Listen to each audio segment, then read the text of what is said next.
بسم الله الرحمن الرحيم. اللهم صل على محمد وعلى آله وصحبه وسلم. دمان waxaan salaamaya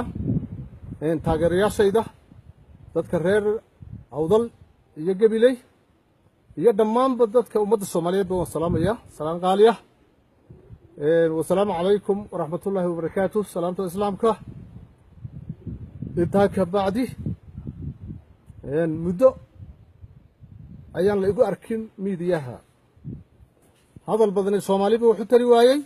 sababo badan awgood baan u aamusnayn aniga iyo inta halganka ku jirtaaba ee aan afkooda ku hadlaya sababaha badan shiinaha waxa la odhan jiray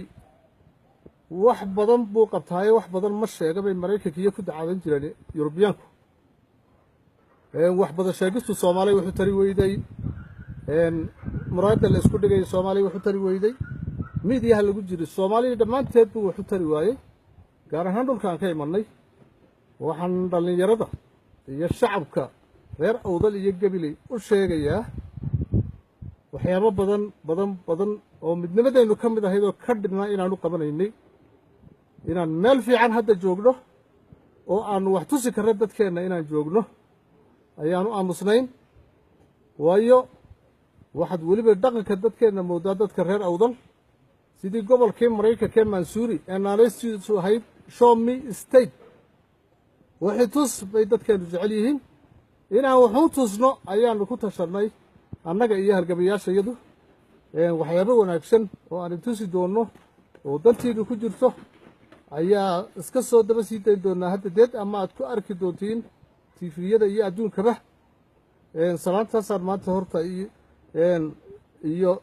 inaan jirro oo shaqaynayno inaan tusno dhalinyarada ka yar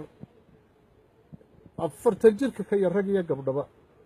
diyaar ha u ahaadaan waayo adduunka dhalinyarada difaacda dhulkooda dhalinyarada ilaalisa iyo ka energy haya dhalinyarada waxaan u sheegayaa future-keenu inuu wanaagsan yahay aad iyo aadna u sharaf badnaan doono Soomaalina markay goboladu sharci noqdeen iyo federaalka Soomaaliya uu sharci noqday gobol baa loo tartamay waxa loo tartamay state baa loo tartamay kuwa ugu horeeya xagga tartanka inaad noqon diintiin baan inigu ballanqaadaya iniguna bishaaraynaya shaqooyina aad wada heli doontiin hadday yihiin kuwa miyiga jooga